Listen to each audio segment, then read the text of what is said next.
म्हणजे 40 लाख कोटी रुपयाची इन्व्हेस्टमेंट होईल आणि 40 लाख रोजगार निर्माण होतील. पहिली गोष्ट अशी अर्थशास्त्रामध्ये हां. जेवढी इन्व्हेस्टमेंट होते हां. त्या प्रमाणामध्ये रोजगार निर्माण होत नाही. 30 लाख कोटी रुपये इन्व्हेस्टमेंट म्हणजे 30 लाख रोजगार, 40 कोटी लाख इन्व्हेस्टमेंट लाख कोटी रुपये म्हणजे असं सरळ सरळ इक्वेशन मांडणं हे ॲब्सोल्युटली अशास्त्रीय आणि अर्थशास्त्रीय आहे.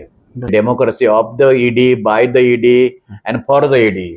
5.5 लाख किंवा 6 लाख कोटी रुपयाची इन्व्हेस्टमेंट महाराष्ट्रामध्ये करण्यासाठी ते दावोसला जाऊन डिक्लेअर करण्याची काय आवश्यकता? म्हणजे त्याचा आता याला कुठल्याही प्रकारचं समर्थन नाही. म्हणजे आपण फॉरेन ही जी इन्व्हेस्टमेंट जी आहे देवासला केलेली त्या 30 लाख कोटीमधून आपण 6 लाख रुपये चक्क आपण वजा करू शकतो. इकॉनॉमिस्ट तो प्रश्न मांडतात प्रोग्रेसिव्ह विचारसरणीचे. ह्याचे फायदे आवश्यक त्या प्रमाणामध्ये गरिबांच्या पर्यंत, वंचितांच्या पर्यंत, आदिवासी असतील, अनुसूचित जमाती असतील, स्त्रिया असतील, ग्रामीण भागातले लोक असतील, शेतमजूर असतील, यांच्यापर्यंत ते पोचलेत का याचं निखालसपणे उत्तर नाही असं आहे. आपण एक प्रश्न असं विचारला पाहिजे, जे प्रश्न विचारत नाही की बाबा गेल्या 10 वर्षामध्ये इन्व्हेस्टमेंट जी झाली त्या इन्व्हेस्टमेंटच्या प्रमाणामध्ये इथे प्रत्यक्ष सामंजस्य करणारे एवढी इन्व्हेस्टमेंट झाली का? उद्योग किती वाढले, कोणत्या क्षेत्रामध्ये वाढले, त्याच्यामध्ये अनस्किल्ड लेबर किती वापरलं गेलं, स्किल्ड लेबर किती वापरलं गेलं, या सगळ्या संबंधामध्ये चर्चा करण्याची आवश्यकता आहे. उद्योगांच्या बाबतीमध्ये विचार करत असताना कोणते उद्योग, कुठे उद्योग काढायचे आणि त्याचा एकूणच म्हणजे बॅलन्स शीट काय, त्याचे फायदे तोटे काय, तोटे जास्त आहेत की फायदे जास्त आहेत, आणि ते फायदे जास्त असले तर ते कोणाला फायदे जास्त आहेत, ते स्थानिक लोकांचं काय म्हणणं आहे, याच्या दृष्टीने सरकारने विचार केला पाहिजे. आपण पुन्हा एका अर्थाने राजकीय आणि सांस्कृतिक मनुस्मृतीकडे चाललेलो आहोत. नमस्कार, लय भारीमध्ये आपल्या सगळ्यांचं स्वागत. मी आलो आहे श्री भालचंद्र मुनगेकर यांच्या घरी. भालचंद्र मुनगेकर यांची ओळख सांगायची तशी कोणाला गरज नाही, तरी पण मी सांगतो. भालचंद्र मुनगेकर हे मुंबई विद्यापीठाचे माजी कुलगुरू आहेत. ते रिझर्व्ह बँकेमध्ये सुद्धा होते, ऑफिसर होते. ते सर्वात महत्त्वाची त्यांची ओळख म्हणजे ते प्लॅनिंग कमिशनमध्ये म्हणजे आत्ताचा नीती आयोग तर ते सदस्य होते आणि त्यांच्याकडे शिक्षणाची महत्त्वाची मोठी जबाबदारी होती. आणि त्या काळामध्ये डॉक्टर मनमोहन सिंगांच्या माध्यमातून आणि नियोजन आयोगाच्या माध्यमातून मुनगेकर सरांनी फार मोठे शैक्षणिक क्रांतिकारक निर्णय घेतले होते, जे पंडित जवाहरलाल नेहरू यांच्यानंतर घेतले गेलेले मोठे निर्णय होते. ते राज्यसभेचे सदस्यसुद्धा होते, म्हणजे खासदारसुद्धा होते आणि आंतरराष्ट्रीय दर्जाचे अर्थतज्ज्ञ आहेत.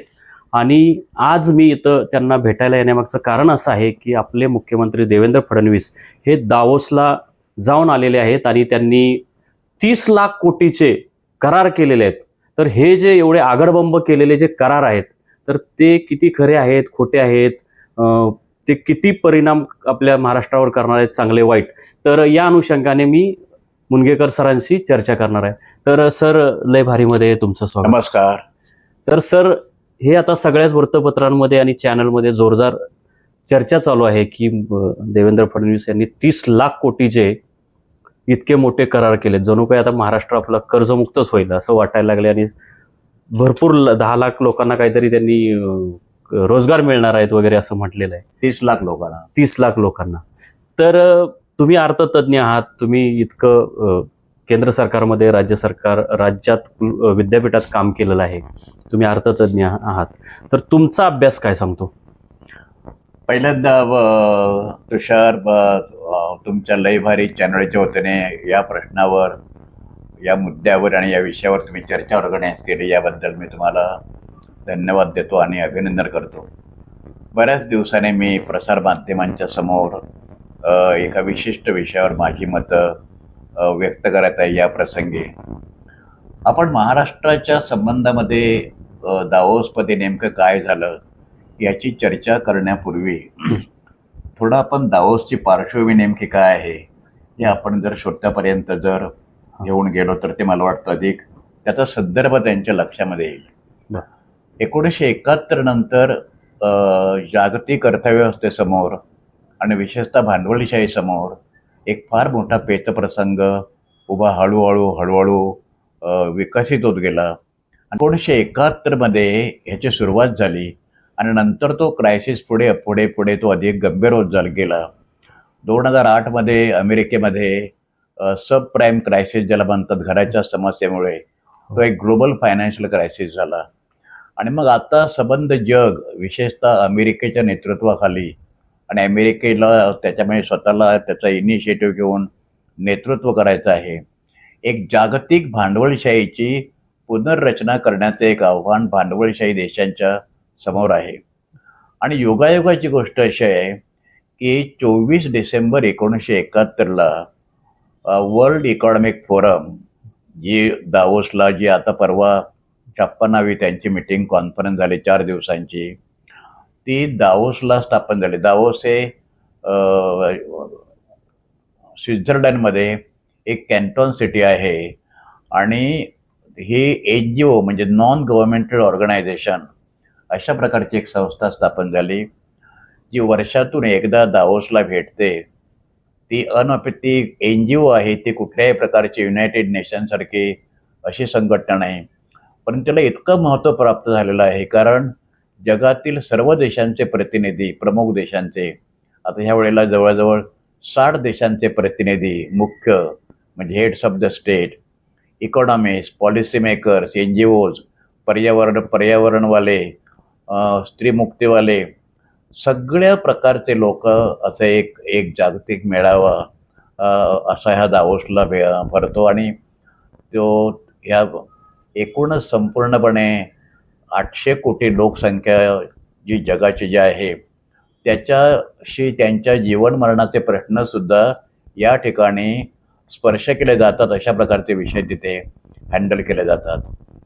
आणि ह्याच्यामध्ये मग एक अत्यंत महत्त्वाचा प्रश्न असा आहे, भांडवलावरचा रिटर्न ज्याला आपण म्हणतो, रेट ऑफ रिटर्न किंवा परतावा, हा विकसित देशामध्ये सातत्याने कमी होत गेलेला असल्यामुळे त्यांना नवीन मार्केट्स पाहिजेत, त्यांना नवीन बाजारपेठा पाहिजेत. त्यांचं भांडवल, अतिरिक्त भांडवल आणि त्यांचं तंत्रज्ञान यांना एक्सपोर्ट करण्यासाठी परदेशांच्यामध्ये त्यांना जशा पूर्वी कॉलनीज पाहिजे होत्या, जशा वसाहती पाहिजे होत्या, म्हणजे इंग्रजांनी जो आपण म्हणतो 400 वर्ष जगावर राज्य केलं, म्हणजे सगळे देश त्याने आपल्या वसाहत, कलोनियलिझम ज्याला, वसाहतवाद आपण ज्याला असं म्हणतो, अशा प्रकारची भूमिका ह्या विकसित देशांना, औद्योगिक प्रधान देशांना त्यांचा दृष्टिकोन त्याच्यामध्ये आहे. आता सुद्धा जी 56वी कॉन्फरन्स जी झाली 4 दिवसांची दावोसला, त्याच्यामध्ये 60 देशांचे प्रतिनिधी होते आणि त्याच्यामध्ये सगळ्या विषयांची चर्चा झाली. पण प्रामुख्याने जगातले जे देश, विकसित देश जे आहेत, हे विकसनशील देशामध्ये आपलं भांडवल आणि तंत्रज्ञान याला मार्केट कसं मिळेल, हा त्यांचा सातत्याने एक प्रयत्न असतो. आता ह्याच्यात एक दुसरा मुद्दा असा आहे, आज भारताकडे सगळ्या जगाचं लक्ष का लागून राहिलेलं आहे, सगळ्या विकसित देशांचं, तर त्यांना भारतीय संस्कृती आणि भारताच्या संपूर्ण ह्याच्यामध्ये फार मोठं आकर्षण ह्याच्यातला भाग नव्हे. भारतामध्ये आज जवळजवळ 40 कोटी लोकांची एक बाजारपेठ आहे. म्हणजे अमेरिकेच्या एकूण लोकसंख्येपेक्षा 10 कोटी लोकसंख्या ही आपल्याकडे अधिक आहे, एवढ्या लोकांचं मार्केट आहे. युरोपमधली अर्धी लोकसंख्यासुद्धा 40 कोटी नाही आहे. तर ह्याच्यामध्ये देश, एवढ्या मोठ्या प्रचंड देशामध्ये मार्केट कसं एस्टॅब्लिश करता येईल, बाजारपेठ कशी एस्टॅब्लिश करता येईल, अशा प्रकारचा प्रयत्न या देशांचा असतो. आणि मग विकसित देश जे आहेत, आम्ही विकसनशील देश जे आहेत, त्या देशांच्यामध्ये स्पर्धा असते की आपण जास्तीत जास्त आपली गुंतवणूक या देशांच्यामध्ये केली पाहिजे. आता ह्याच्यामध्ये महाराष्ट्रामध्ये राज्याशी देशांच्यामध्ये कॉम्पिटिशन आहे, विकसित देशांच्यामध्ये कॉम्पिटिशन किंवा जशी स्पर्धा आहे, आपण जगातल्या विकसित देशामध्ये अधिकाधिक तंत्रज्ञान आणि भांडवल याची गुंतवणूक केली पाहिजे. तशा प्रकारे विकसनशील देश सुद्धा आपल्याकडे जास्तीत जास्त भांडवल आणि तंत्रज्ञान हे आपल्याकडे कसं येईल हा प्रयत्न करतात. म्हणजे उदाहरणार्थ फॉरेन डायरेक्ट इन्व्हेस्टमेंट, थेट परकीय गुंतवणूक, ही टेक्नॉलॉजी स्वरूपाची फायनान्शियल इन्व्हेस्टमेंट ही शेअर बाजारामध्ये जाते. इथे फॉरेन डायरेक्ट इन्व्हेस्टमेंट ही प्रामुख्याने टेक्नॉलॉजीच्या स्वरूपामध्ये आणि आपल्याला हे होते म्हणजे ज्याला फिजिकल इन्व्हेस्टमेंट आपण असं म्हणतो, म्हणजे कॉम्प्युटर सेक्टर असेल, रिअल एस्टेट सेक्टरमधले इन्व्हेस्टमेंट असेल वगैरे. या संदर्भामध्ये आपण जर महाराष्ट्राचा विचार जर केला तर महाराष्ट्र आजही हे सगळ्या राज्यांच्या मध्ये दरडोई उत्पन्नामध्ये थर्ड किंवा चौथ्या नंबरचं राज्य आहे. आणि विशेषतः मुंबईचं आकर्षण फिजिकल इन्फ्रास्ट्रक्चर, म्हणजे सोशल इन्फ्रास्ट्रक्चर नाही म्हणत मी, म्हणजे हेल्थ आणि आरोग्य, म्हणजे शिक्षण आणि आरोग्य याच्याविषयी नाही बोलत. त्याच्यामध्ये आपण प्रचंड प्रमाणाने आपल्याला सुधारणा करावी लागेल. परंतु मुंबई इंटरनॅशनल सिटी आहे, इंटरनॅशनल एका अर्थाने कॅपिटल सिटी. जशी महाराष्ट्राची राजधानी तशी देशाची आहे. कोलकाता आहे, बेंगलोर आहे, हैदराबाद आहे, दिल्ली आहे. ही जी सगळी सेंटर्स आहेत अट्रॅक्शनची, त्या अर्थाने महाराष्ट्राचा विचार केला जातो. म्हणजे उदाहरणार्थ हैदराबादला सायबराबाद असं म्हणतात. आज बरोबर. सगळ्यात जास्तीत जास्त इंजिनियर्स भारतातले सिलिकॉन व्हॅलीमध्ये हे आंध्र प्रदेशचे गेलेले आहेत, महाराष्ट्राचे नाहीत. तामिळनाडूचे आहेत. महाराष्ट्राचा 3रा नंबर लागतो. कर्नाटकाचे आहेत. गुजरातमध्ये तशा अर्थाने फार मोठे काय तांत्रिक रिव्होल्युशन किंवा क्रांती काय झालेलं नाही. फडणवीस महाराष्ट्राचे मुख्यमंत्री हे 4 दिवस त्या कॉन्फरन्समध्ये होते आणि त्यांच्या म्हणण्याप्रमाणे आपल्याकडे जवळजवळ सुरुवातीला 30 लाख कोटी रुपयाची सामंजस्य करार, ज्याला मेमोरंडम ऑफ अंडरस्टँडिंग असं म्हणतात.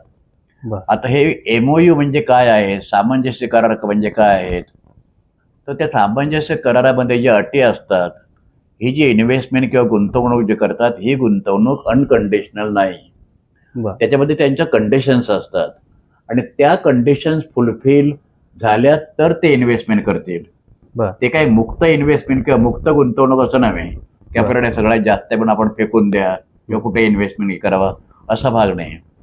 सुरुवातीला म्हणजे कालपर्यंत त्यांचं असं म्हणणं होतं की 30 लाख कोटी रुपयाची इन्व्हेस्टमेंट, गुंतवणूक आणि 30 लाख रुपये रोजगार. आजच्या वर्तमानपत्रामध्ये बातमी अशी आहे की आणखी 10 लाख कोटी रुपये, म्हणजे 40 लाख कोटी रुपयाची इन्व्हेस्टमेंट होईल आणि 40 लाख रोजगार निर्माण होतील. पहिली गोष्ट अशी, अर्थशास्त्रामध्ये जेवढी इन्व्हेस्टमेंट होते त्या प्रमाणामध्ये रोजगार निर्माण होत नाही. कारण ती ज्या सेक्टरमध्ये इन्व्हेस्टमेंट होते, ज्या क्षेत्रामध्ये इन्व्हेस्टमेंट होते, त्या क्षेत्रामध्ये भांडवल आणि श्रमिक म्हणजे नोकऱ्या, ह्या दोघांचं श्रम, लेबर आणि कॅपिटल, या दोघांचं प्रमाण काय आहे. म्हणजे एखाद्या उद्योगामध्ये तुम्ही जास्तीत जास्त गुंतवणूक केली पण तो कॅपिटल इंटेन्सिव्ह असेल, म्हणजे भांडवलाची आवश्यकता श्रमाच्या मानाने जास्त असेल, तर तुमची गुंतवणूक जास्त होईल, तुमच्या आर्थिक प्रगतीचा रेट वाढेल, परंतु त्याप्रमाणे रोजगार निर्माण होणार नाही. अच्छा. त्यामुळे 30 लाख कोटी रुपये इन्व्हेस्टमेंट म्हणजे 30 लाख रोजगार, 40 कोटी लाख इन्व्हेस्टमेंट, लाख कोटी रुपये म्हणजे असं सरळ सरळ इक्वेशन मांडणं हे ॲब्सोल्युटली अशास्त्रीय आणि अर्थशास्त्रीय आहे. परंतु महाराष्ट्रामध्ये कोणत्या ना कोणत्या स्वरूपामध्ये इन्व्हेस्टमेंट येणं हे महाराष्ट्रातील जनतेच्या दृष्टीने एक चांगली गोष्ट आहे आणि त्यासाठी मुख्यमंत्र्यांचे अभिनंदन केलं पाहिजे. परंतु प्रश्न असा आहे, मुख्यमंत्री स्वतःच असं म्हणाले, म्हणजे मिस्टर फडणवीस, की ही इन्व्हेस्टमेंट प्रत्यक्ष कृतीमध्ये येऊन त्याच्यातून उत्पादन सुरू व्हायला 6 ते 7 वर्षांचा कालावधी जावा लागतो. ज्याला आम्ही इकॉनॉमीमध्ये गेस्टेशन पिरियड असं म्हणतो, म्हणजे संक्रमण काळ असं म्हणतो. म्हणजे इन्व्हेस्टमेंट, समजा एखादी बिल्डिंग बांधायची आहे आणि त्या ठिकाणी फॅक्टरी काढायची आहे, तर पहिल्यांदा जमिनीमध्ये कुदळ मारल्यापासून प्रॉडक्ट प्रत्यक्ष बाजारात यायला जो कालावधी लागतो ना, त्याला गेस्टेशन पिरियड असं म्हणतात. म्हणजे आता समजा 40 लाख कोटी रुपयाची इन्व्हेस्टमेंट, याचा अर्थ 40 लाख कोटी रुपये येतील असं नाही. गेल्या 10 वर्षाचा आपण जर इतिहास जर बघितला, साधारणपणे 2016 ते 2026 पासून, म्हणजे विशेषतः या सरकारच्या, मोदी सरकारच्या काळामध्ये आणि त्याच्या जगात सुद्धा, ही काय कॉन्फरन्स आता ही 56वी कॉन्फरन्स आहे. अगोदरच्या सरकारांच्या काळामध्ये सुद्धा, म्हणजे UPAच्या काळामध्ये सुद्धा जेवढे सामंजस्य करार झाले त्याच्यात 30 ते 35% जास्त प्रत्यक्ष गुंतवणूक झालेली नाही. अच्छा. याचं कारण मुळात असं आहे, मगाशी जसं मी म्हणालो ज्या पद्धतीने त्या सामंजस्य कराराच्यामध्ये अटी असतात, उदाहरणार्थ लेबर कायदे सैल करा, हं. ही पहिली अट असते. अच्छा. कारण त्यांच्याकडे स्केअरसिटी लेबरची असल्यामुळे हा. त्यांना लेबर खूप महाग पडतात, म्हणून ते जास्त कॅपिटल वापरतात. अच्छा. आता इथे जर जास्त लेबर जर वापरलं तर तुम्हाला त्या प्रमाणात कॅपिटल वापरता येणार नाही आणि बरोबर. त्या प्रमाणात तुम्हाला कॅपिटलची गरज वाटणार नाही. म्हणून बरोबर. त्यांचं म्हणणं आहे की लेबर हे रिप्लेस केलं पाहिजे हं. आणि लेबरच्या जागी, श्रमाच्या जागी जास्तीत जास्त भांडवल वापरायला लावा. हं. याचा एक साधार्थ असा होतो हा. की रोजगार निर्माण ज्या प्रमाणात व्हायला पाहिजे त्या प्रमाणात न होता हा. तो त्या कमी प्रमाणामध्ये होतो. अच्छा. त्याला elasticity of employment with respect to growth, म्हणजे इन्व्हेस्टमेंट होईल, हं. त्याच्यापेक्षा कमी दराने ग्रोथ होईल आणि त्यापेक्षा कमी दराने एम्प्लॉयमेंट वाढेल. बरं. आणि म्हणून पहिल्यापासून इथे प्लॅनिंग सुरू झालं 1951 मध्ये.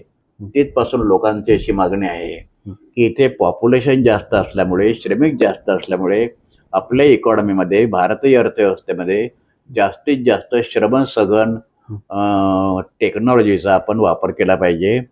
परंतु टेक्नॉलॉजीचा वापर इतक्या सहजपणे करता येत नाही, कारण इथे उत्पादन पद्धती जी आहे त्या श्रीमंतांच्या काय गरजा आहेत त्या भागवण्याकडे जास्त लक्ष देणाऱ्या आहेत. म्हणजे गरिबांच्या गरजा आणि श्रीमंतांच्या लक्झरीज या दोघांच्या मधला विचार जर केला तर इथल्या सगळ्या उद्योगांचं लक्ष आणि केंद्रीकरण हे प्रामुख्याने श्रीमंत लोक ज्यांच्याकडे क्रयशक्ती जास्त आहे. कारण इथे आता अनेक स्त्रियांना साड्या नाहीत, हजारो लाखो वरला कपडे नाहीत. इथलं भांडवलदारांना समजतं, त्यांना त्यांच्याविषयी दया पण येते, पण ते फुकट वाटू शकत नाही ना, का त्याची प्रोडक्शन कॉस्ट त्याच्यामध्ये असते ना. बरोबर. तर ते उद्योग हा चॅरिटी म्हणून चाललेला नसतो, ते एक बिझनेस प्रपोजिशन असतं.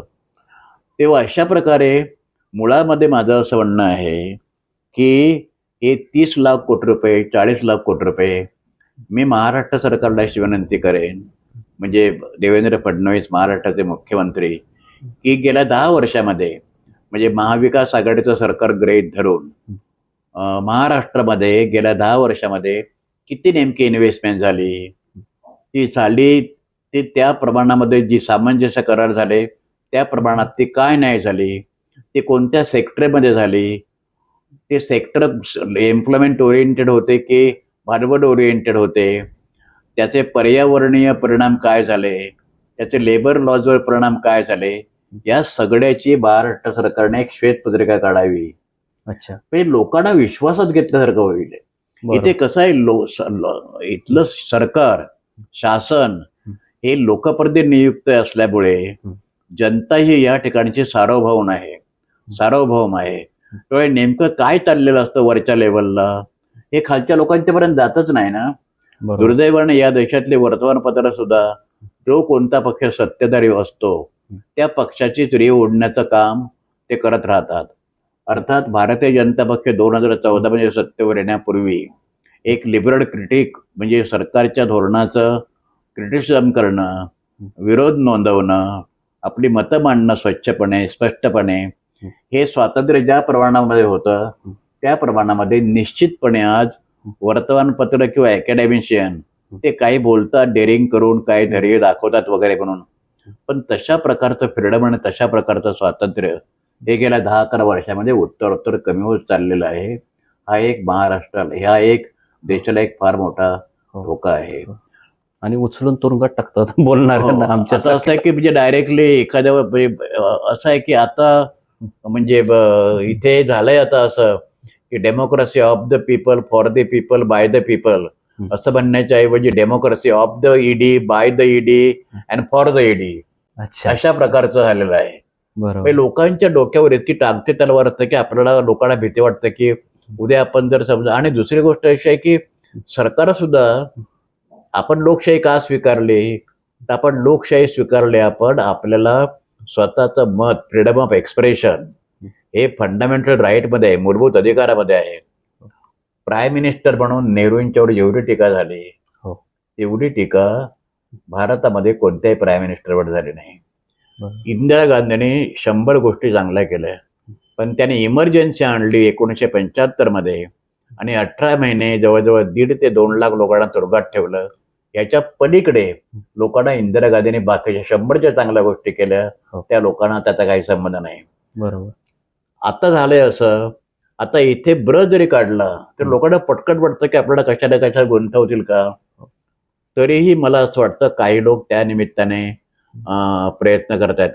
एक ह्याचं साधं उदाहरण मी देतो, माहिती ते म्हणजे NDTV प्रणय रॉय आणि राधिका राय यांनी जे काढलं हो. त्याची कशी विल्हेवाट लावली. हो. आणि आता दिल्ली हायकोर्टाने त्यांच्या संबंधातल्या केसेस ज्या होत्या त्या गैरलागू अशा प्रकारचा निर्वाळा दिलेला आहे. कमिंग बॅक टू देवसच्या संबंधामध्ये एक अत्यंत महत्व, हे झालं महाराष्ट्रापुरतं, पण महाराष्ट्राबरोबर सर, आंध्र.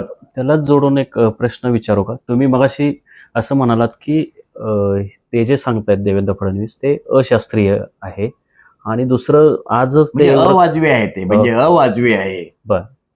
आणि ते काहीतरी बोलले की काय ते चक्राकार, अर्थशास्त्रातला चक्राकार पद्धतीनुसार आम्ही हे करतोय. ते चक्राकार पद्धत काय आहे? पहिल्यांदाच मी वाचली. नाही, मी पण त्यांचं नेमकं चक्राकार पद्धती काय आहे म्हणजे चक्राकार पद्धती म्हणजे गुंतागुंतीची पद्धती असू शकेल किंवा काय, पण चक्राकार पद्धती, आता चक्रवाढ व्याज आम्हाला माहिती आहे, कंपाऊंड रेट ऑफ इंटरेस्ट म्हणजे व्याजावर व्याज. हा. पण चक्राकार पद्धती कुठे शब्द त्याने वापरलाय? आहे ना, आज लोकसत्तामध्येच आहे. अच्छा, चक्राकार पद्धती, चक्राकार पद्धत असं काहीतरी त्यांनी एक मिनिट आहे काय, हा बघा हा पॅराग्राफ, मुंबईत देशातील पहिला चक्राकार काहीतरी त्यांनी म्हटले. हा, मुंबईत देशातील पहिला चक्राकार अर्थव्यवस्थेचा म्हणजे सर्क्युलर इकॉनॉमी. सर्क्युलर इकॉनॉमी म्हणजे from one sector to other, अशा तऱ्हेने इन्व्हेस्टमेंट ही एका सेक्टरमधून दुसऱ्या सेक्टरमध्ये, दुसऱ्यामधून तिसऱ्या सेक्टरमध्ये अशी एक इंटरलिंकेज असते इकॉनॉमिक सेक्टरमध्ये. पण ती आहे अशी टर्म आहे का म्हणजे अर्थशास्त्र? मला मी ती त्याच्यात इंग्रजी अशी काय होतं माहितीये ना, ह्या गोष्टी मी दुर्दैवाने मराठीमध्ये वाचलेल्या नसल्यामुळे मला त्याचं इंग्रजी इक्विव्हॅलंट काय मला माहिती नाही. परंतु चक्राकार अर्थव्यवस्था म्हणजे त्याचा असा मध्ये असू शकेल की अर्थव्यवस्थेमध्ये जे वेगवेगळे जे घटक असतात, जे वेगवेगळे घटक विभाग असतात, ते त्यांच्यामध्ये इंटरलिंक असते आणि त्या इंटरलिंक मधून अर्थव्यवस्था पुढे सरकत जाते. म्हणजे one agriculture to industry, production to consumption, consumption to investment, investment to demand, अशा अर्थाने तो शब्द वापरला गेलेला असेल. मुद्दा असा आहे, त्याच्याच पुढचं मी हे विचारतो की जे त्यांच्यावर टीका होते की इथलेच उद्योजक तिकडे नेलेत आणि त्यांच्यासोबत गुंतवणूक केली, तर ते नाही म्हणजे आता हा अत्यंत महत्वाचा प्रश्न आहे की समजा आता 30 लाख रुपये इन्व्हेस्टमेंट जर झालेली असेल तर त्यातले 5.5 ते 6 लाख कोटी रुपये इन्व्हेस्टमेंट ही अदानीने केलेली आहे. बरोबर. आता त्या दावोसमध्ये परकीय जे फॉरेन कंट्रीज जे आहेत, जे परकीय म्हणजे परदेशी देश जे म्हणजे परदेशी कंपन्या ज्या आहेत किंवा जे उद्योगपती आहेत, ते इन्व्हेस्टमेंट किंवा गुंतवणूक, टेक्नॉलॉजी वगैरे वगैरे हे विकसनशील देशामध्ये करतात.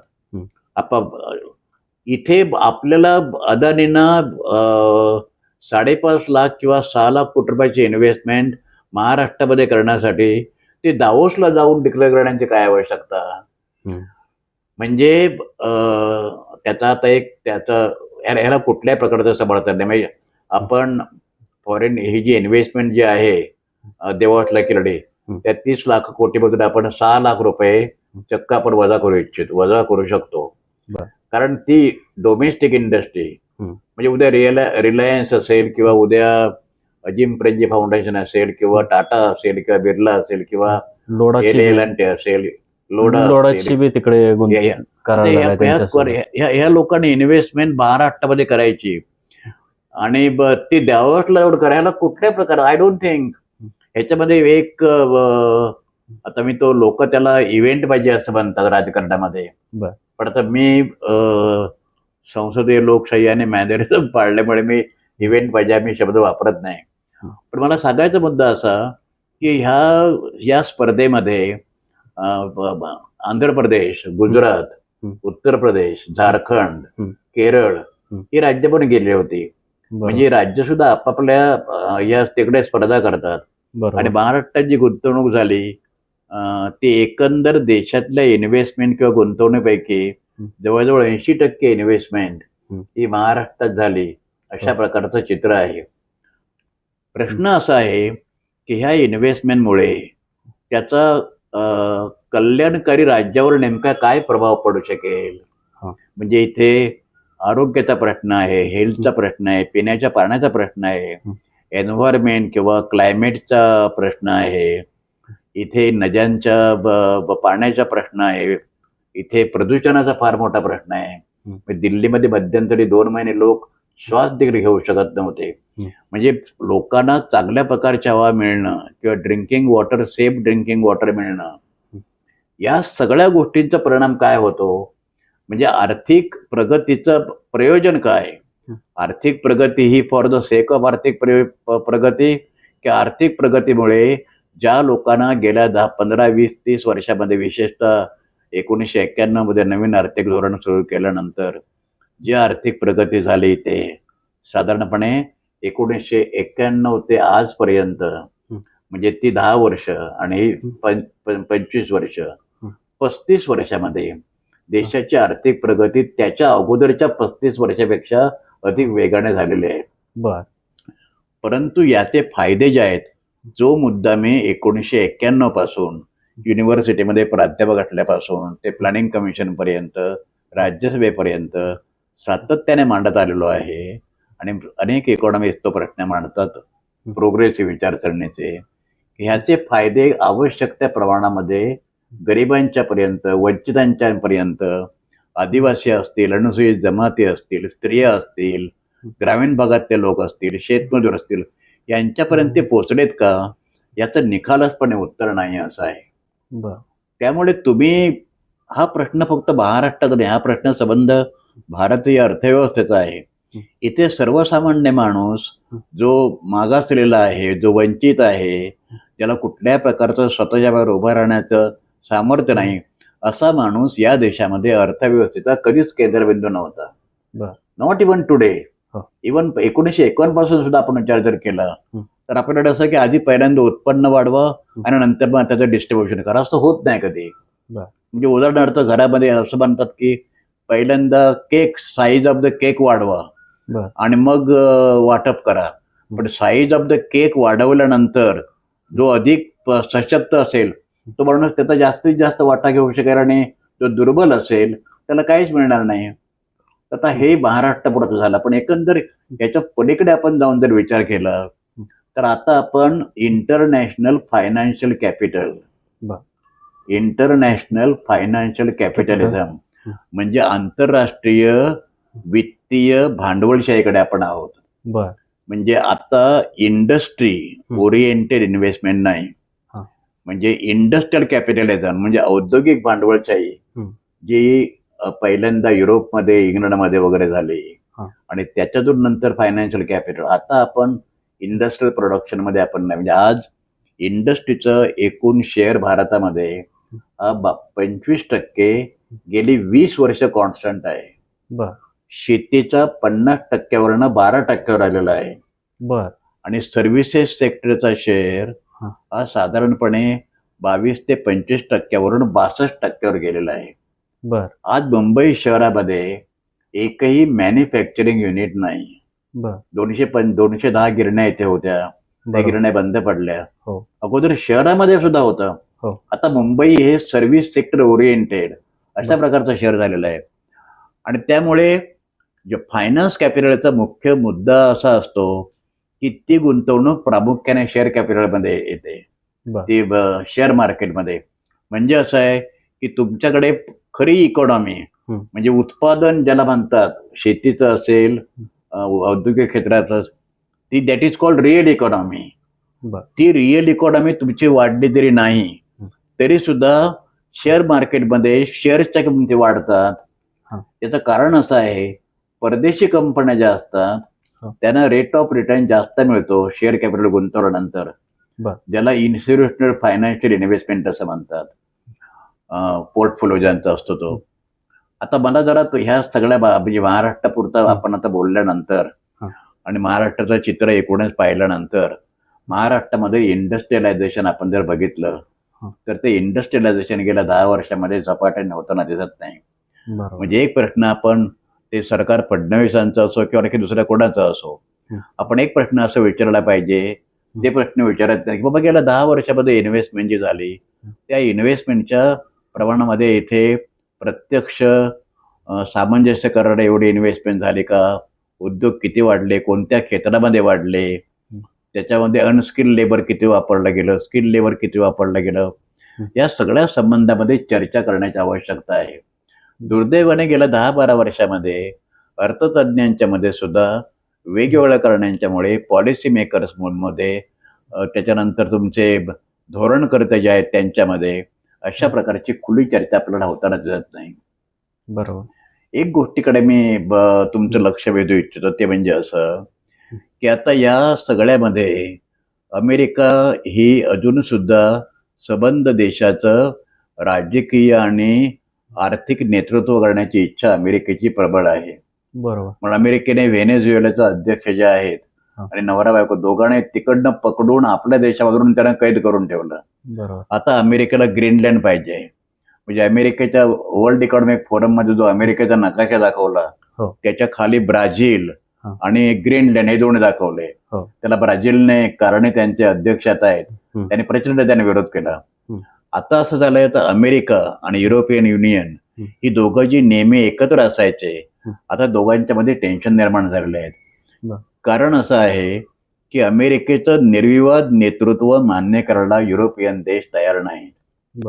आणि युरोपियन देश एकत्र आले तेच का आले, तर त्यांना असं वाटत राहिलं सातत्याने की आपण एकटे अमेरिकेचा मुकाबला करू शकत नाही.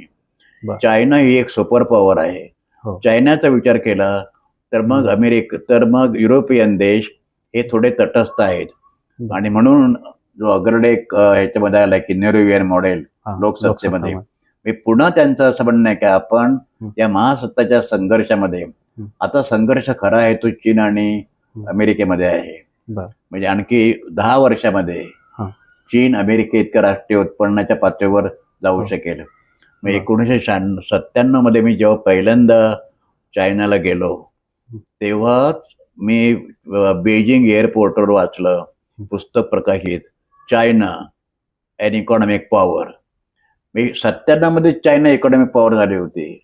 त्यानंतर ती 3 वर्षांनी आता 26 29 वर्षामध्ये चायना किती पुढे गेलेले असेल. $10 ट्रिलियन किंवा $8 ट्रिलियन एवढाच फक्त फरक चायनाचं उत्पन्न आणि अमेरिकेचं उत्पन्न आहे. त्यामुळे युरोपियन देश, परवा फ्रान्सचे अध्यक्ष फ्रँको मार्को यांनी आणि ब्राझीलचे अध्यक्ष या लोकांनी खरपूस टीका केली. इव्हन इंग्लंड सुद्धा जे अमेरिकेच्या सावलीसारखं असायचं ते सुद्धा आता मानायला तयार नाहीत. एक सगळ्यात मोठी डेव्हलपमेंट जी झाली परवा देवास माहिती अशी की अमेरिकेने म्हणजे ट्रम्पचं भाषण जे आहे त्यांच्या भाषणात त्यांनी सांगितलं असं की वर्ल्ड पीस बोर्ड म्हणजे जागतिक शांतता बोर्ड स्थापन करायचं आहे. म्हणजे त्याला युनो रिप्लेस करायचे आहे. युनोचे जे मेंबर सदस्य आहेत ते प्रत्येक वर्षी आपली अॅन्युअल वर्गणी भरतात, वार्षिक वर्गणी. गेल्या 25 वर्षामध्ये अमेरिकेने युनायटेड नेशनची म्हणजे युनोची वर्गणी भरलेली नाही. तो एक डिफॉल्टिंग कंट्री आहे.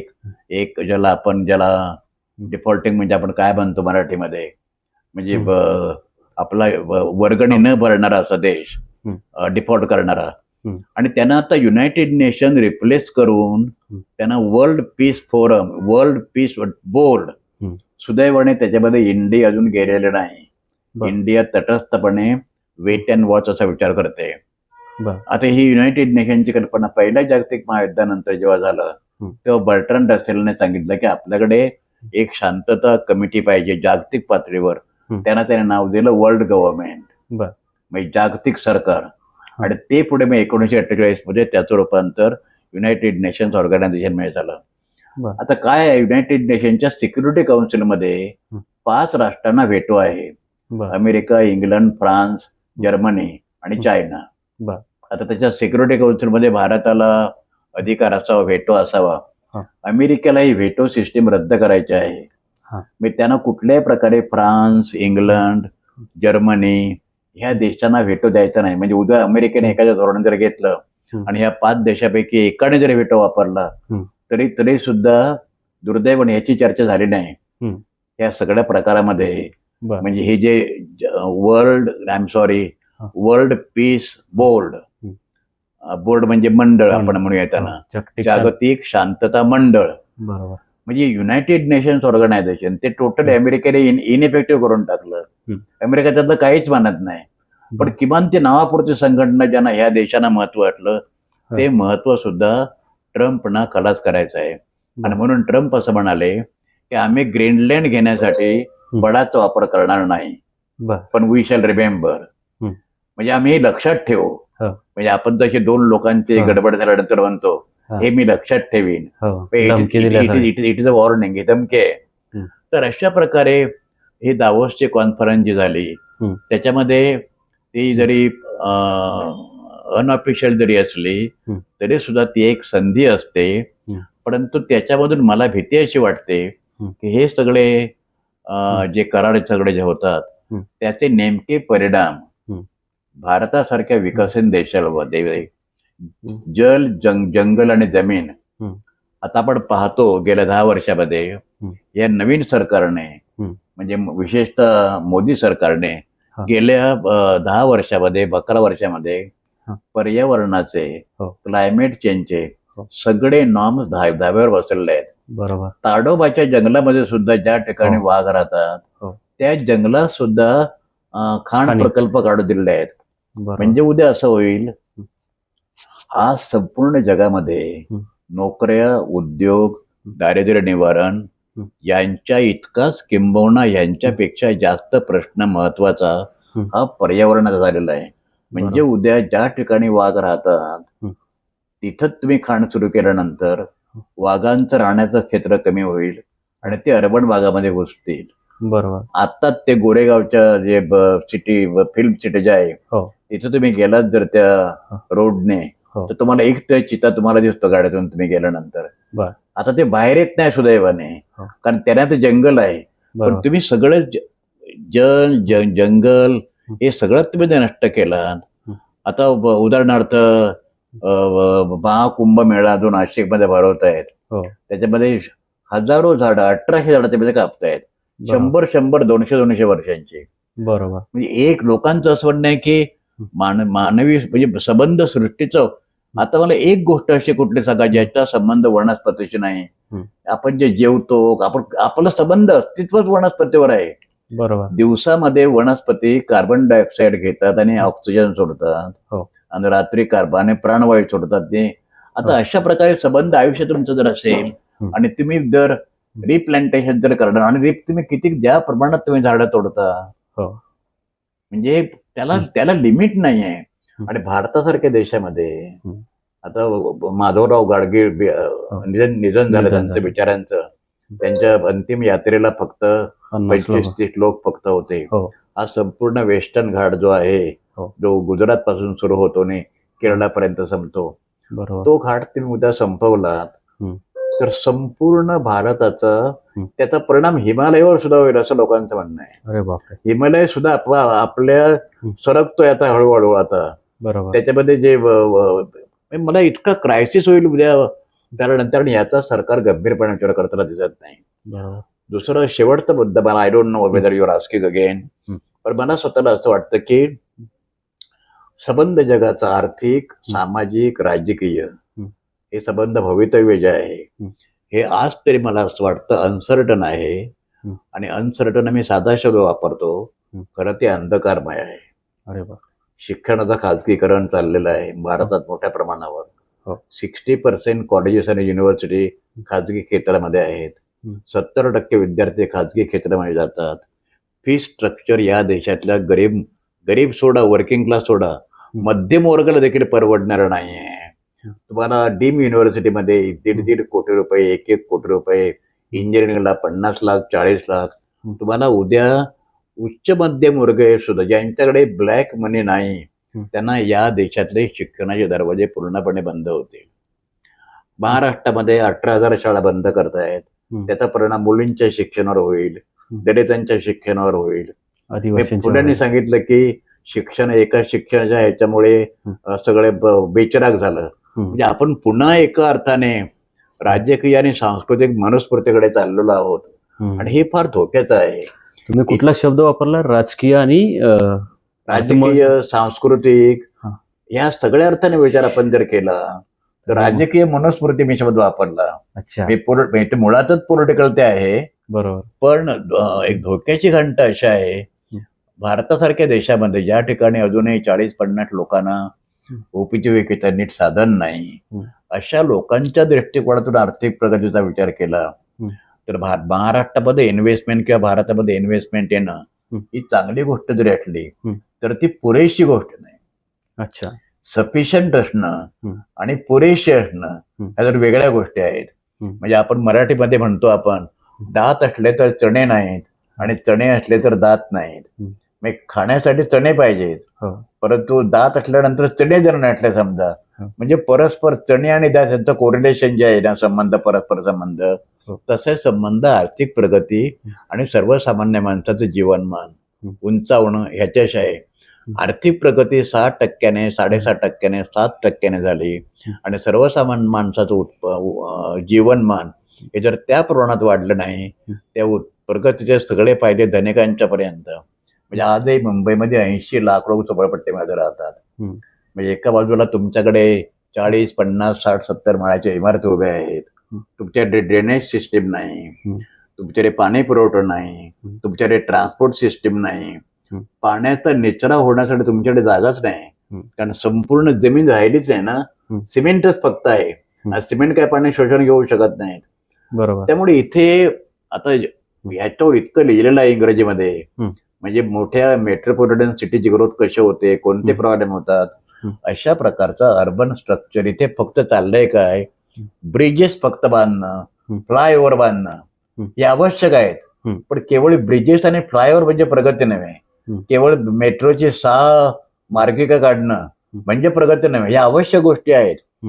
परंतु तुम्ही उद्या मेट्रो 6 काढल्यानंतर लोकांना काम नसेल तर मेट्रोने प्रवास करणार कोण? तर ह्या इतकं ते गुंतागुंतीचं आहे. त्यामुळे एका बाजूला महाराष्ट्रामध्ये मुख्यमंत्री म्हणतात त्या पद्धतीने 30 लाख 40 लाख कोटी सामंजस्य करार झाले असतं, ते मनात जरी असले आणि ते समाधानाची गोष्ट असली तरी सुद्धा त्याची प्रत्यक्ष अंमलबजावणी आणि त्याच्यातून जे निर्माण होईल ते सर्वसामान्य माणसाचं जीवनमान उंचावण्यासाठी, त्यांचं जीवन सुसह्य करण्यासाठी कसं घडेल याचा त्याचा सातत्याने प्रयत्न सरकारने केला पाहिजे. तो प्रत्येक राज्यातलं सरकारने केला पाहिजे आणि तो केंद्रीय पातळीवर देखील व्हायला पाहिजे, असं मी या निमित्ताने सांगू इच्छितो. आता सर, हे जे दावोसची गुंतवणूक झाली आणि याच्यावर अनेक लोकांनी, राजकीय लोक असतील, सामाजिक क्षेत्रातले लोक असतील, तर यांनी टीका केली. तर त्या टीका अशी केली की इथलेच उद्योजक तिकडे गेलेत आणि गुंतवणूक करतायत. तर त्याच्यावर मुख्यमंत्री असे म्हणाले की हे काही जणांनी काही टूल किट तयार केले आणि ह्यांच्यावर, एक मिनिट, ते काय बोलले ते मी वाचून दाखवतो. बाबत बोलताना, पैसे देऊन सरकारची बदनामी करणाऱ्या टूलकिटचा सरकारने शोध घेतला असून ही मोहीम चालविणाऱ्यांना लवकरच उघडे पाडणार असल्याचा इशारा फडणवीस यांनी दिला आहे. तर हे असं बोलणं हे योग्य आहे का? म्हणजे असं काही अशी कोणी मोहीम चालवली आहे का? आता तुम्हाला तर मी सहज फोन केला या विषयावर बोलायला आलो, उद्या तुम्हालाही म्हणतील की तुम्ही आणि मी सुद्धा या टूल किटचा भाग आहे. नाही, असं काय मला वाटायचं कारण असं की आपण महाराष्ट्रामध्ये इन्व्हेस्टमेंट 30 लाख 40 लाख कोटी आली, ही गोष्ट स्वागतार्ह आहे. बरोबर. जरी समजा अदानीने तिकडे जाऊन ती घोषणा केली तर ते स्वागतार्ह आहे. आपण फक्त एवढंच म्हणतो आहोत की हे सामंजस्य करार प्रत्यक्ष कृतीमध्ये येऊन जी प्रगती होईल राज्याची, त्या प्रगतीमध्ये आतापर्यंत प्रगतीचे फायदे ज्या गरिबांपर्यंत आवश्यकता प्रमाणात पोहोचले नाहीत त्यांच्यापर्यंत ते पोहोचवण्याचा प्रयत्न सरकारने केला पाहिजे. या सरकारने किंवा कोणत्याही सरकारने, याच्यामुळे सरकारला ऑफेंडिंग वाटण्याचं काहीच कारण नाही. बरोबर. हे असं मुख्यमंत्र्यांनी असं वक्तव्य करणं, हे तुम्ही त्याच्यात काय इंटरेस्ट आहे? त्यात वक्तव्य ते त्यांना वक्तव्य करण्याचं किंवा त्यांना त्यांचं फ्रीडम आहे. माझी भूमिका अशी आहे, मी कोणत्याही प्रकारे सर्वसामान्य माणसाचं जीवनमान ज्या आर्थिक प्रगतीमुळे होत नाही त्यात ती आर्थिक प्रगती निरर्थक मानत आलोय गेली 50 वर्ष बरोबर. इकॉनॉमिक्सचा अभ्यासक म्हणून. आणि हो. हे माझं विधान हे हो. फक्त कोणत्या एका राजकीय पक्षापुरतं नाही बरोबर. आणि ते एका देशापुरतंही नाही. ते आफ्रिकन देशासाठी आहे, लॅटिन अमेरिकन कंट्रीसाठी आहे. कारण लॅटिन अमेरिकन कंट्रीजमध्ये काय झालं, आफ्रिकन कंट्रीजमध्ये काय झालं, सब सारा कंट्रीजमध्ये काय झालं, ईस्ट एशियामध्ये काय झालं, दक्षिण आशियामध्ये काय झालं, या सगळ्यांची सफिशियंट माहिती असल्यामुळे माझं असं म्हणणं आहे की ज्या प्रमाणामध्ये जागतिक पातळीवर ग्रोथ झाली त्याच्यावर 100 देशांचाच लोकांनी सर्वे केलेला आहे. बरोबर. त्याच्यामध्ये नसतं दिसतं की ग्रोथ झाली ही फार चांगली गोष्ट आहे, पण त्याचे फायदे गरिबांच्यापर्यंत पोहोचण्यासाठी प्रयत्न व्हायला पाहिजेत ना. बरोबर. आता हे जे तुम्ही मला दाखवलं मुख्यमंत्र्यांचं स्टेटमेंट, त्याच्यावर मी कॉमेंट देखील काय करणार नाही. त्याचं कारण माझं असं म्हणणं आहे की माझ्यासमोर फक्त महाराष्ट्र, फक्त इंडिया नाही, भारत नाही, माझ्यासमोर एक जागतिक अर्थव्यवस्था आहे आणि ते जागतिक अर्थव्यवस्थेचे परिणाम सर्वसामान्य माणसाच्या घरापर्यंत काय पोहोचू शकतात. म्हणजे उदाहरणार्थ समजा असं आहे, अमेरिकेमध्ये रेट ऑफ इंटरेस्ट वाढला, व्याजदर, की विकसन देशांमधली सगळी गुंतवणूक जी आहे सेव्हिंग ते अमेरिकेमध्ये जाणार. बरोबर. मोठ्या प्रमाणावर ती तिकडे गेली की इन्व्हेस्टमेंट करण्यासाठी इकडे फंड्स नाहीत. बरोबर. इकडे फंड्स नसल्यामुळे इंडस्ट्री वाढणार नाही, इंडस्ट्री न वाढल्यामुळे इथे बेकारी वाढेल, रोजगार वाढणार नाही. म्हणजे अमेरिकन बँकेमध्ये फेडरल रिझर्व्ह सिस्टीमने रेट ऑफ इंटरेस्ट वाढवल्यानंतर त्याचा परिणाम डायरेक्टली या देशातल्या प्रत्येक माणसाच्या घरामध्ये होतो. बरोबर. That is economics. बरोबर. राजकीय पक्ष परस्परांच्यावर काय टीका करतात. मगाशी मी सांगितलं की एका राजकीय पक्ष म्हणाला की वेट, मला तशा प्रकारच्या चर्चेमध्ये जायचं नाही आणि मुख्यमंत्री काय म्हणाले त्याच्यावर मला काम. माझं म्हणणं, विकास हा जनतेसाठी असला पाहिजे आणि तो जनताभिमुख कसा असेल यासाठी सरकारने सातत्याने प्रयत्न असला पाहिजे. बरोबर. सर, तुम्ही त्यावेळेचे पंतप्रधान मनमोहन सिंग यांच्या सोबत काम केलेलं आहे. तर त्यावेळेचे पंतप्रधान असतील, त्यावेळेचे मुख्यमंत्री असतील महाराष्ट्रातले विलासराव देशमुखांपासून ते पृथ्वीराज चव्हाणांपर्यंत, तर ती मंडळी ज्यावेळी फॉरेनची गुंतवणूक इथं आणायची तर त्यावेळी त्यांचा दृष्टिकोन कसा असायचा, त्यांची पद्धत कशी असायची, आणि आता नरेंद्र मोदी असतील किंवा महाराष्ट्रातले देवेंद्र फडणवीस असतील तर ते गुंतवणूक आणतात, तर त्याच्यामध्ये काय फरक आहे? नाही, असं नाही. त्या सरकार बनून असं आहे, सरकार बनून सातत्याचे मनमोहन सिंगाचं सरकार असो किंवा मोदींचं सरकार असो, ते विलासरावचं सरकार महाराष्ट्रामध्ये असो किंवा आता फडणवीसांचं सरकार असो, फॉरेन इन्व्हेस्टमेंट महाराष्ट्रामध्ये आणणं हे उद्दिष्ट सगळ्या सरकारांचं आहे. भारतात आणणं हे सगळ्यात केंद्र सरकारचं आहे आणि ते अधिकाधिक गुंतवणूक येऊन इथे अधिकाधिक रेट ऑफ ग्रोथ, आर्थिक प्रगती होणं हे सगळ्यांचं उद्दिष्ट आहे. तो मेकॅनिझम देखील सेम मेकॅनिझम आहे.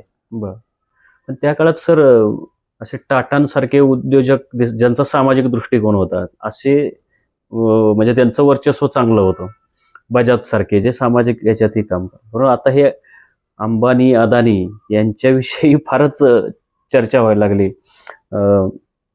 आता धारावीसारखा एवढा मोठा प्रकल्प त्यांना दिला, भारतभरातले अनेक जमिनी त्यांना दिलेत. तर ह्याचं औद्योगिक किंवा भारताच्या विकासासाठी काय फायदा तोटा त्याच्याकडे तुम्ही कसं बघताय? असं आहे की टाटा आणि बजाज असतील किंवा किर्लोस्कर असतील किंवा बिर्ला असतील, हे एका विशिष्ट राजकीय पार्श्वभूमीवर तयार झालेले इंडस्ट्रियलिस्ट होते. म्हणजे काँग्रेसचं, विशेषतः गांधीजींचं सगळं फायनान्सिंग आणि काँग्रेस मुवमेंटचं हे बिर्ला आणि बजाजने केलं.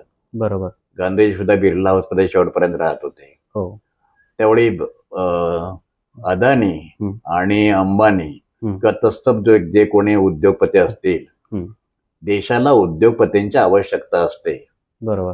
पण तशा उद्योगपतींना कन्सेशन देताना किंवा त्यांच्या बरोबरचे व्यवहार करताना सरकार किती ट्रान्सपरंट आहे हा त्यातला एक महत्वाचा मुद्दा असतो. आणि त्यामुळे कुठल्या एका स्पेसिफिक उद्योगपतीचे नाव घेऊन चर्चा करण्याची काही आवश्यकता नाही. बरोबर. उदाहरणार्थ आता असं आहे की मध्यंतरी आपण असं पाहतो की इंडिगोची नवीन आर्थिक धोरण जेव्हा आणलं तेव्हा साधारणपणे जे सिव्हिल एव्हिएशन इंडस्ट्रीचं देखील प्रायव्हेटायझेशन झालं. तेव्हा एअर इंडिया ही गव्हर्नमेंटच्या मालकीची कंपनी होती. त्याच्यामध्ये नंतर मग सिव्हिल एव्हिएशन मुक्त केल्यानंतर मग स्पाइस जेट होती कंपनी, किंगफिशर होती, त्याच्यानंतर जेट मोठी कंपनी होती. या सगळ्या कंपन्या बंद पडल्या आणि इंडिगो ही इकॉनॉमिकली परवडणारी एअरलाईन जी म्हटली जाते, तिच्याकडे जवळजवळ एअरने म्हणजे हवाई वाहतूक करणारे म्हणजे विमानाने वाहतूक करणाऱ्या लोकांची 90% पॅसेंजर्स ही इंडिगोकडे होती. म्हणजे तुम्ही सुरुवात केलीत कॉम्पिटिशन पाहिजे म्हणून, स्पर्धा पाहिजे म्हणून, पण त्याचा परिणाम झाला मक्तेदारीमध्ये. बरोबर. आणि मग इंडिगोचं काय करायचं झाला, लाखो लोकांचे जवळजवळ महिना दीड महिना हाल चाललेले होते. बरोबर. तेव्हा उद्योगपतींच्या संबंधात सुद्धा धोरण आखताना उद्योगपती हे देशाचे शत्रू आहेत असं म्हणण्याचं कारण नाही. पण that is not the fact. तुम्ही सरकार जेव्हा जास्त इन्व्हेस्टमेंट करत नाही, तुम्ही इन्व्हेस्टमेंट करणार कोण भारतामध्ये? उद्योगपतीच करणार. त्या उद्योगपतींना कन्सेशन देताना किंवा त्यांना इन्सेंटिव्ह देताना तुम्ही व्यापक सामाजिक हित लक्षात ठेवता की नाही, ही गोष्ट महत्वाची आहे. सर, आता शेवटच्या 1-2 प्रश्नांकडे येतो. हे जे परदेशी उद्योग येत असतात त्यातनं अनेक पर्यावरणाचे, तिथल्या प्रदूषणाचे प्रश्न निर्माण होतात. मगाशी तुम्ही काही गोष्टी सांगितल्या. आता उदाहरणार्थ नाणार प्रकल्प आहे की त्याच्यामुळे कोकणात लोकांना विरोध आहे. तर हे येणारे प्रकल्प असे उद्योग येऊ नयेत किंवा लोकांचा ज्याला भविष्यात विरोध होऊ शकतो याची सरकार काळजी घेते किंवा म्हणजे तुमचं निरीक्षण काय आहे त्यावर? नाही, मला असं वाटतं की काय झालंय माहिती आहे ना, कोकणाच्या बाबतीमध्ये हे विशेषतः हे सगळे उद्योग जे आहेत, केमिकल रासायनिक उद्योग जे आहेत, ते प्रामुख्याने कोकणामध्ये येण्याचं एक सगळ्यात महत्वाचं कारण कोकणाला समुद्र किनारा आहे. आणि त्यांना त्यांच्या कच्चा माल वगैरे आणि पक्का मालाची आयात करणं, वाहतूक करण्यासाठी त्यांना जेटीच्या बांधायच्या असतात, त्या तुम्ही कोकणात बांधू शकता. प्रश्न असा आहे, एखादा रोजगार केमिकल बेस एखादा इंडस्ट्री किंवा उद्योग जेव्हा तुम्ही आणता, आता तो लोटे परशुराम लोटे, त्याच्यामध्ये आता तो एक फार मोठा संघर्ष आहे. असं कोकणामध्ये आणि मग त्याला लोकांना विरोध केल्यानंतर आर्ग्युमेंट काय केलं जातं, मग त्यांना औद्योगिकरण पाहिजे की नको, म्हणजे आई पाहिजे की वडील पाहिजे, अशा प्रकारचा प्रश्न होतो. हा प्रश्न गैरलागू आहे. उद्योग पाहिजेत, पण ते उद्योग लोकांचे आयुष्य उद्ध्वस्त करणारे किंवा लोकांना विस्थापित करणारे. आज सुद्धा भाकरनंगल धरण बांधल्यानंतर जे विस्थापित लोक झाले त्यांना आजही पूर्णपणे कॉम्पेन्सेशन त्यांच्या पिढ्यांना मिळालेलं नाही. आपल्याकडे कोयना धरणामध्ये जे विस्थापित झाले, साधी गोष्ट अशी आहे, नवीन मुंबई शहर वसवण्यासाठी ज्या लोकांनी जमिनी दिल्या त्या लोकांना आजही कॉम्पेन्सेशन मिळालेलं नाही. अशा परिस्थितीमध्ये तुम्ही जेव्हा इंडस्ट्री आणता तर त्या देशातल्या उद्योगांना तिथे प्रचंड विरोध आहे, म्हणून त्या इंडस्ट्रीज इकडे येतात. तर त्यांच्या दृष्टिकोनातून जे धोकादायक आहेत ते आपल्या देशात देखील धोकादायक असणार. त्यामुळे सगळ्याच उद्योगांचं सरकारने नेमकं जल, जंगल आणि ह्या सगळ्या ज्या गोष्टी ज्या आहेत, पर्यावरणाचा प्रश्न आहे, पोल्युशनचा प्रश्न आहे. आता मला लोक सांगतात की कोकणामध्ये संपूर्णपणे मासे ज्या नद्यांच्या मध्ये असतात ते सगळे मासे पटापट मरायला सुरुवात झालेली आहे. आता इथे काय झालंय, इथे प्रत्येक जीवसृष्टीमध्ये त्यांच्यामध्ये एक बॅलन्स आहे. म्हणजे वाघ असतात, त्या वाघांना आवश्यक त्या प्रमाणामध्ये हरणही असतात, साप असतात, सापांना आवश्यक प्रमाणात उंदीरही असतात. हा नॅचरल बॅलन्स जो आहे, आता ते जर सापांना जर समजा उंदीर नाही मिळाले किंवा त्यांना घुस नाही मिळाली तर साप उद्या रस्त्यावर येतील ना उद्या. असंच वाघांचं होईल, असंच अधिक हिंस्र प्राण्यांचं होईल. तेव्हा उद्योगांच्या बाबतीमध्ये विचार करत असताना कोणते उद्योग, कुठे उद्योग काढायचे आणि त्याचा एकूणच म्हणजे बॅलन्स शीट काय, त्याचे फायदे तोटे काय, तोटे जास्त आहेत की फायदे जास्त आहेत, आणि ते फायदे जास्त असले तर ते कोणाला फायदे जास्त आहेत, ते स्थानिक लोकांचं काय म्हणणं आहे, याच्या दृष्टीने सरकारने विचार केला पाहिजे. सर, आता शेवटचा प्रश्न विचारतो की एकीकाळी आपलं जे महाराष्ट्र राज्य आहे ते उद्योगात आणि आर्थिक विकासामध्ये पहिल्या क्रमांकाचं राज्य असायचं. आता ती परिस्थिती तशी नाहीये. तर यातल्या सकारात्मक किंवा नकारात्मक गोष्टी काय आहेत एक अर्थतज्ञ म्हणून? नाही, मला असं वाटतं की महाराष्ट्र आता ह्याच्यावर संपूर्णपणे एक 550 पानाचं पुस्तकच द इकॉनॉमी ऑफ महाराष्ट्र असं एक मी 22 आर्टिकलचं पुस्तकच मी लिहिलेलं होतं 2002 मध्ये. त्याचं प्रकाशन मनमोहन सिंगांच्या हस्ते झालेलं होतं. बरं. महाराष्ट्राचं आतापर्यंतचं मॉडेल हे अर्बन बेस्ड इंडस्ट्रियलायझेशन म्हणजे शहरी औद्योगिकरणावर भर देणारं मॉडेल असं होतं. आता ते सर्व्हिस ओरिएंटेड मॉडेल झालेलं आहे. बरं. त्यामुळे एका बाजूला इंडस्ट्रियलायझेशनवरचा भर जो आहे हा भर कमी अधिक प्रमाणात झालेला असल्यामुळे मॅन्युफॅक्चरिंग सेक्टरची आपल्याकडे वाढ होताना दिसत नाही. बरं. आणि चायनामध्ये प्रगती करत असताना त्यांनी सगळ्यात जास्त महत्त्व हे मॅन्युफॅक्चरिंग सेक्टरला दिलं. अच्छा. सर्व्हिसेस सेक्टरमध्ये जॉब निर्माण होतात, पण ते फार मोठ्या प्रमाणावर स्किल्ड जॉब असतात, कौशल्य आधारित जॉब असतात. म्हणून चायनाने ॲग्रिकल्चरमध्ये फार मोठे प्रयोग केले. मला असं वाटतं की आपल्याकडे ॲग्रिकल्चर इंडस्ट्री रिलेशनशिप, त्याच्यानंतर लेबर इंटेन्सिव्ह इंडस्ट्रीज, त्याच्यानंतर ॲग्रिकल्चरवर अवलंबून असलेले ॲग्रिकल्चर अलाइड इंडस्ट्रीज, एक व्यापकच एक महाराष्ट्राचं मॉडेल.